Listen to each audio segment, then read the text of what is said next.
So, ah, isipin mo na may nag-alok sa'yo ng isang napakalaking mansyon. Libre, as in walang bayad. Wow, okay. Saan ako pipirma? Yun nga eh. Kasi napakaganda ng mga damuhan, perfecto yung tanawin, nandiyan na lahat ng luho na maaari mong pangarapin. Kaso, may isang malaking problema. Siyempre, may catch palagi. Ano yon? Nakatayo yung mansyon na to sa pinakagitna ng isang community na pinapatakbo ng mga walang awang sindikato at kriminal. Tik lang. Pass na ako dyan. Nakakatakot kaya yon? 'Di ba? Natural, tatanggi kagad. Pero paano kung napakaganda talaga nung tanawin, tapos unti-unti mong kinumbinsi yung sarili mo na kaya mo namang magkulong lang sa loob, kumbaga babaliwalain mo na lang yung nangyayari sa labas. Parang illusion of safety, ano? Yung iisipin mong hindi ka madadamay kahit nasa gitna ka ng gulo. Exactly. At yan ang paghihimayin natin ngayon sa ating malalimang pagsusuri. Titingnan natin yung pinakasikat na kwento sa kasaysayan tungkol sa pagbaliwala sa malalaking pahiwatig ng panganib. Susuriin natin kung paano ang isang taong may maayos na moralidad ay unti-unting nakain ng isang sistemang tiwali. At yung lugar na pinag-uusapan natin, hindi lang to basta masamang community. Sa mga tekstong susuriin natin ngayon, ang syudad na Sodom ay inilalarawan gamit ang mga pinakamabigat na salita na maaari mong maisip. Oo, nabasa ko nga yung mga terms na ginamit eh. Grabe, di ba? Depraved o tiwali, baluktot, masama, buwa, at higit sa lahat, kasuklam-suklam. Pero ang tunay na tatalakayin natin dito, hindi lang yung maapoy na pagkakawasak ng syudad na ito. May mas malalim pa tayong titingnan. Oo, hihimay natin yung isang napakakomplikadong imahe, yung pag-uugali ng Diyos bilang isang hukom at yung matinding pagbabanggaan ng kanyang katarungan at ng kanyang habag. Ang bigat niyan.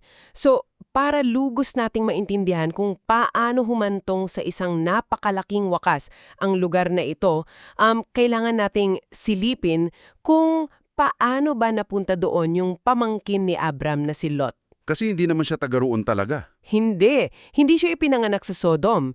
Pinili niya ito. At ang nakakagulat, ang pinag-ugatan ng maling desisyong ito ay isang problemang pinangangarap nating lahat, yung labis na kayamanan. Oo, sobrang yaman nila. Kapag tiningnan natin yung pinagmula ng sigalot, sina Abram at Lot ay naging masyadong matagumpay. Dumami ng dumami yung kanilang mga alagang tupa, baka, pati na rin yung mga tauhan nila. Amabot yata sa punto na hindi na kaya nung lupain na suportahan silang dalawa, di ba? Tama. Nagsimula ng mag-away yung mga pastol ni Abram at mga pastol ni Lot dahil nag-aagawan na sila sa limitadong tubig at damo. Sa madaling salita, naging parang isang nag-uumapaw na kumpanya yung pamilya nila na kailangan ng hatiin bago tuluyang sumabog. Kaya gumawa si Abram ng isang hakbang na parang para sa akin, nagpapakita ng matinding pagpapakumbaba. Hinayaan niyang si Lot ang unang pumili ng lupain. Kumbaga, kung titingin si Lot sa kaliwa, sa kanan pupunta si Abram. Napaka-generous na offer nun. At dito, ginawa ni Lot yung desisyon na nagpabago sa buhay niya. Tumingin siya sa lambak niyang Jordan. Nakita niyang napakasagana nito sa tubig.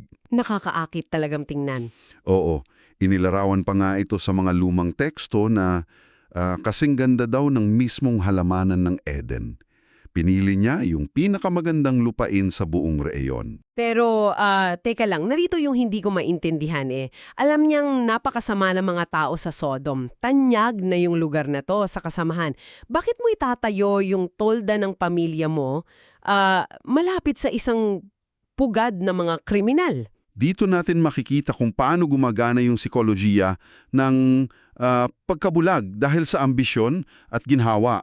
Kadalasan kasi, yung panlabas na anyo ng tagumpay, yung luntiang lupain, yung potential na mas palagoy ng negosyo, ay nagiging dahilan para magbulag-bulagan tayo sa moral na panganib. So parang nabulag siya nung Eden na nakita niya. Exactly.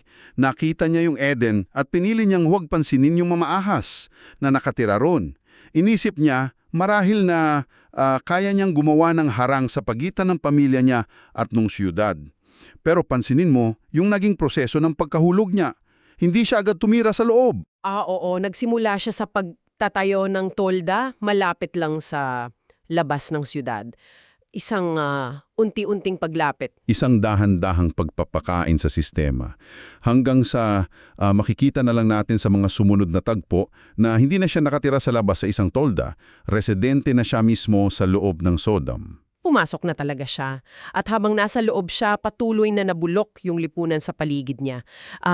Umabot sa punto na ang kasamaan ng siyudad ay nakatawag ng pansin sa kalangitan. At merong isang napakalalim na salitang Hebrew na ginamit dito para ilarawan yung sitwasyon.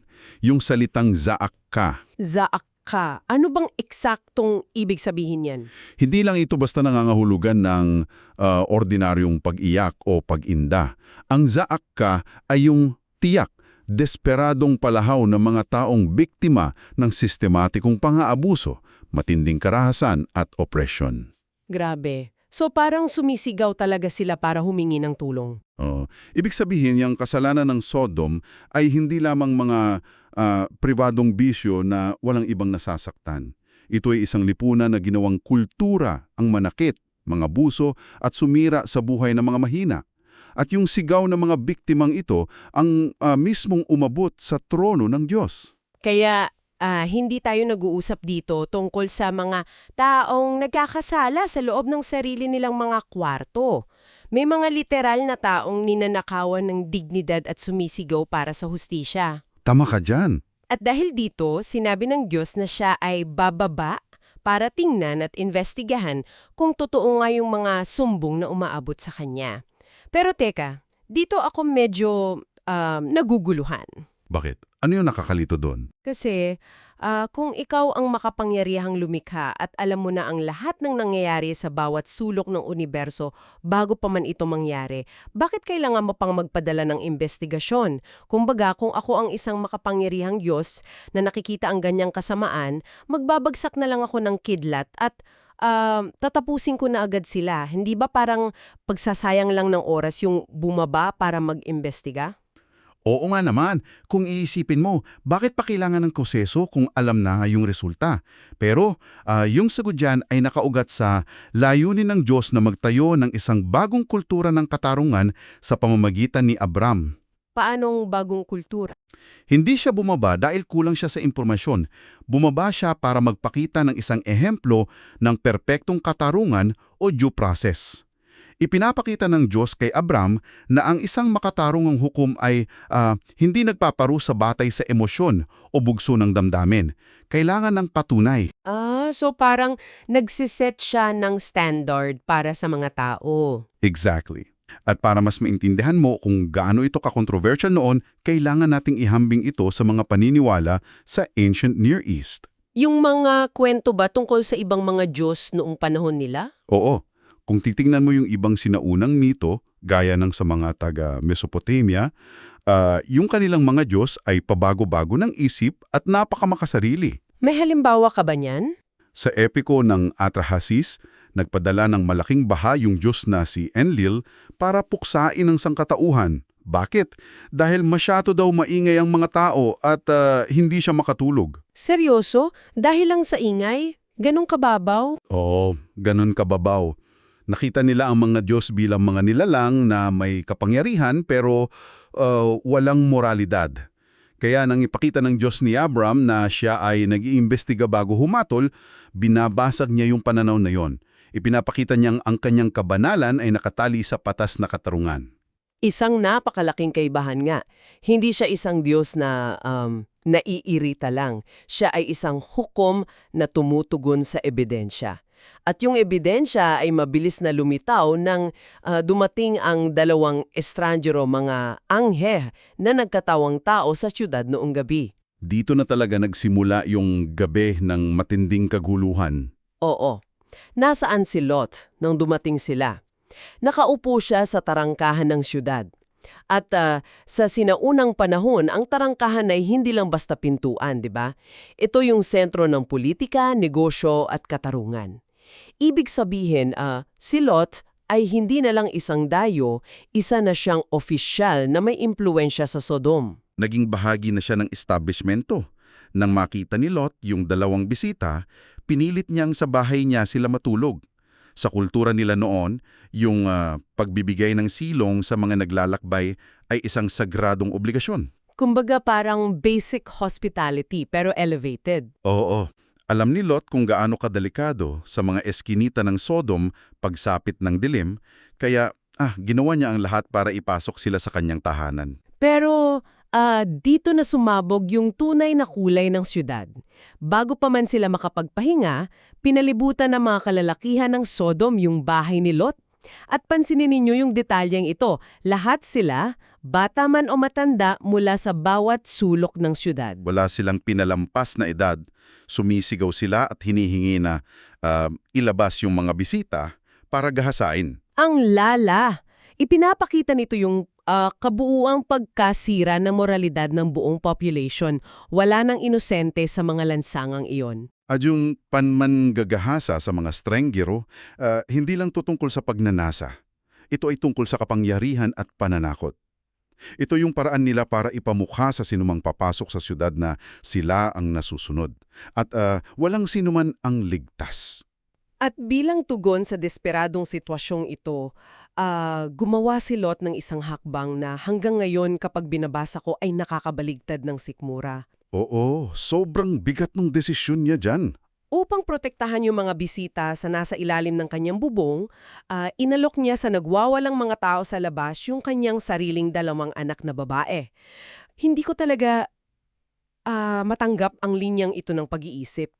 Paano naging mas katanggap-tanggap na isakripisyo yung sarili mong mga anak kesa sa 2 estrangero? Sa anong klaseng baluktot na universo magiging makatarungan yon? Nakakakilabot, hindi ba? At dyan natin makikita yung pinakamalalim na aral tungkol sa sikolohiya ng pagiging bahagi ng isang masamang sistema. Kapag araw-araw kang napapaligiran ng matinding kasamaan, unti-unting nasisira yung iyong panloob na moral na kompas. Parang na-normalize na sa kanya yung pagiging brutal? Exactly. Inisip ni Lot na ginagawa niya yung tama batay sa obligasyon ng pagtanggap sa bisita, pero hindi niya namamalayan na yung paraan na naisip niya ay kasing tiwali rin ng mga taong nasa labas ng pinto niya. Nawala na yung panukat niya ng tama at mali. Grabe! Ipinapakita nito na walang sino man ang maaaring lumangoy sa burak nang hindi bumabaho. Kahit na si Lot ay itinuturing pa ring isang taong may konsensya, nahawa na siya sa sakit ng Sodom. Pinipili niya kung alin ang hindi gaanong kasoklam-soklam sa 2 karumaldumal na opsyon. Mas masahol pa yung gagawin nila kay Lot kaysa sa mga bisita. Sinimulan na nilang wasakin yung pinto para makapasok. Sa mismong sandaling iyon, kumilos yung mga anghel. Hinatak nila si Lot papasok at bigla nilang binulag yung lahat ng mga tao sa labas. Pero pansinin mo yung reaksyon ng mga tao. Nabulag na sila, di ba? Nawalan na sila ng paningin sa pamamagitan ng isang himala na hindi maipaliwanag. Oo. Pero, imbes na matakot, imbes na mag-isip na baka may kapangyarihang nakikialam sa ginagawa nila, ano yung ginawa nila? Yun nga eh. Patuloy silang nangapa sa dilim para hanap yung pinto at ituloy yung maitim nilang balak. Isipin mo iyong ikaw na nakikinig, kung ikaw yung nasa posisyon ni Lot, sa loob ng bahay, nakita mong biglang nabulag yung mga taong umaatake sa pamilya mo. Asahan mong magtatakbuhan sila palayo sa takot, di ba? Oo, pero hindi. Kinakapa pa rin nila yung pinto mo. Diyan mo makikita na yung kasamaan sa Sodom ay hindi na lang basta pagkakamali, isa na itong malalang adiksyon. Kahit na pinipigilan na sila ng mismong kalangitan, yung katawan at isip nila ay nakaprograma na para manakit. Isang napakalinaw na paglalarawan ng isang kaluluwang ganap ng kinain ng kadiliman. At matapos ang gabing iyon, tapos na ang investigasyon. Ang hatol ay nakumpirma. wawasakin na yung syudad. Sinabihan ng mga anghel si Lot na kunin yung lahat ng miyembro ng kanyang pamilya at tumakas na dahil babagsak na yung parusa. Pero may napakalaking problema dyan. Nang puntahan ni Lot yung kanyang mga magiging manugang para bigyan sila ng babala at isama sa paglikas, pinagtatawanan lang siya ng mga ito. Akala nila nagbibiro lang siya. At sa tingin ko, nagugat ito sa kawalan na ng kredibilidad ni Lot. Sumama siya sa lipunan nila, nakisama sa sistema nila, tapos biglang magkukunwari siyang propeta na nagbabala ng kapahamakan. Walang naniwala sa kanya. Wala talaga. At ang mas malala, pagsapit ng umaga, mismong si Lot ay hindi makagalaw. Nandyan na yung mga anghel, sinasabing tumakbo na siya, pero nakatayo lang siya ron, nagnaalangan. Bakit siya mag-aalangan kung alam niyang mamamatay siya kapag nanatili siya doon? Parang walang sense, di ba? Kasi doon nakakalala yung buong pagkatao niya eh. Sa loob ng maraming taon, ibinuhos niya yung kanyang oras, yung kanyang reputasyon, at yung kanyang yaman sa syudad na yon. Para kay Lot, ang pag-iwan sa Sodom ay nangangahulugan ng pag-iwan sa lahat ng pinaghirapan niya mula pa nung maghiwalay sila ni Abram. Nakakapanghinayang nga naman para sa kanya. Oo, nagdadalawang isip siyang iwan yung kanyang mga ari-arian kahit na ang kapalit nito ay yung kanyang sariling buhay. Ang bigat ng kanyang mga pag-aari ang mismong pumipigil sa kanyang mga paa. At dahil sa kanyang pagdadalawang isip, may nangyari na nagpapakita ng pinakamatinding paglalarawan ng awa ng Diyos sa buong kwentong ito. Literal na hinawakan ng mga anghel yung kamay ni Lot, yung kamay ng kanyang asawa at ng kanyang 2 anak na babae at kinaladkat sila palabas ng siyudad. Physical talaga silang hinatak. Oo, isipin mo yun parang isang paligsahan sa paghila ng lubid o tug of war. Sa isang dulo ng lubid, hinihila ng katarungan at kabanalan ng Diyos yung apoy at asupre pababa sa siyudad dahil hindi na maaring palampasin yung pang-aapi at kasamaan. Pero sa kabilang dulo ng lubid, hinihila naman ng kanyang habag, pag-ibig at pagtiis yung pamilya ni Lot. Palabas. Napakagandang analogy niyan. At hindi binitawan ng mga anghel si Lot hanggang sa makarating siya sa kaligtasan, hanggang sa marating nila yung maliit na bayan ng Zoar. Nang makalabas na sila ng tuluyan, doon na bumagsak yung hatol, umulan ng apoy at asupre. Grabe yung eksena na yan. Kung titingnan yung pisikal na paglalarawan, tila ba nagkaroon ng pagsabog na parang bulkan. Ang buong lambak, pati na yung mga halaman at bawat nilalang sa Sodom at kalapit na Gomora ay natupok. Kinaumagahan, tumanaw si Abram mula sa malayo at ang nakita niya na lamang ay matinding usok na umaangat na parang mula sa isang napakalaking pugon. Yung lupaing dati ay pinakamaganda sa rehiyon, yung lupaing inakala ni Lot na parang Eden, ay naging ganap na abo. Pero bago pa tuluyang matapos yung paglikas, naganap yung isa sa pinakasikat at pinakatraheding sandali sa kwentong ito. Yung sa asawa ni Lot. Oo, bago sila umalis, nag-iwan ng isang napakaklarong utos yung mga anghel, huwag na huwag kayong lilingon pabalik. Subalit, habang tumatakbo sila palayo at umuulan ng apoy sa likuran nila, ang asawa ni Lot ay hindi nakatiis. Lumingon siya. At sa sandaling iyon, naging isa siyang haligin ng asin. Isang napakasikat na imahe. Dito ako napapaisip ng malalim, bakit asin? At ano yung totoong nangyari sa asawa ni Lot? Hindi naman siguro ito basta-basta mahika lang, di ba? Hindi. Kailangan nating intindihin yung mekanismo at yung malalim na metapora sa likod ng pagiging haligi ng asin.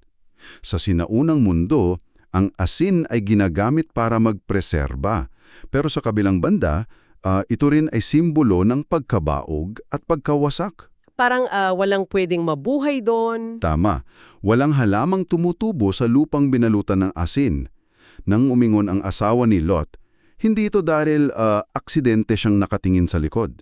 Ito isang sinadyang aksyon. Gusto talaga niyang tingnan. Oo. Ang kanyang katawan ay hinihila ng mga anghel palabas, pero ang kanyang puso at isipan ay nakakapit pa rin ng mahigpit sa Sodom. Nanhihinayang siya sa buhay na naiwan niya doon. Ang pagiging haligi ng asin ay nangangahulugan na siya ay literal na naparalisa ng kanyang sariling nakaraan. Ang bigat nun. Natali siya ng habang buhay sa mismong bagay na sumisira sa kanya. Nakalabas nga siya sa Sodom, pero yung Sodom ay hindi nakalabas sa kanya. Isang napakabigat na katotohanan. Ilang beses ka na bang nakatakas sa isang mapanirang relasyon o sa isang trabahong inuubos yung kaluluwa mo at habang nakalayo ka na at ligtas na, patuloy ka pa ring lumingon pabalik, nanghihinayang sa mga alaala o sa peking ginhawa na binibigay nito. Relatable masyado, ano? Oo, ang asawa ni Lot ay naging monumento ng lahat ng taong nabigyan na sana ng pangalawang pagkakataon pero piniling yakapin muli yung kanilang sariling pagkawasak. Kung susuriin natin yung kabuuan ng talakayang ito, ang kwento ng Sodom ay nagiiwan ng isang matinding babala. Hindi lamang tungkol sa personal na kasalanan, kundi tungkol sa instruktura ng hustisya. Ipinapakita nito na may limitasyon ang pasensya ng Diyos. At mabuti na lang, may limitasyon, di ba? Oo. At ang limitasyong iyon ay hindi dahil siya ay madaling magalit, kundi dahil siya ay nagmamalasakit sa mga biktima ng karahasan. Kung walang hangganang pagtitiis ng Diyos sa mga taong gumagawa ng masama, nangangahulugan iyon na walang hangganan din ang pagdurusa ng mga inosenteng inaapi nila. Kailangang matapos ang kasamaan upang manaig ang katarungan. At doon natin nakikita yung balanse na hinahanap nating lahat. Sa mundong ginagalawan natin ngayon, na puno pa rin ng korupsyon, pang-abuso, at mga taong yumayaman sa pangingigipit ng iba, naghahanap ang ating kaluluwa ng isang makatarungang hukom na hindi magbubulag-bulagan sa mga hinaing ng mga biktima. Gusto nating maniwala na sa huli, may maniningil sa mga nangaabuso. Tama! Subalit, habang isinisigaw natin yung katarungan, nakikiusap din tayo para sa habag tuwing tayo naman ng nagkakamali at naliligaw ng landas. Kailangan natin yung dalawang magkabilang dulo ng lubid na yon. Napakagandang pagbubuod niyan. Bago natin tapusin ang diskusyong ito, gusto kong iwan sa iyo na nakikinig ang isang kaisipang para pag-isipan mo. Tulad ng asawa ni Lot na binigyan na ng pagkakataong makaligtas, ngunit pinili pa ring lumingon sa nasusunog niyang nakaraan, itanong mo sa iyong sarili. Ano ang mga lugar, tao o nakasanayang gawain sa buhay mo ngayon na malino mong nakikitang sumisira na sa iyo pero hindi mo pa rin magawang talikuran ng tuluyan? Hanggang saan aabot ang pagkaparalisa mo bago mo piliing dumingin ng diretsyo sa hinaharap? Maraming salamat sa pagsama sa aming paghimay sa paksang ito. Hanggang sa muli.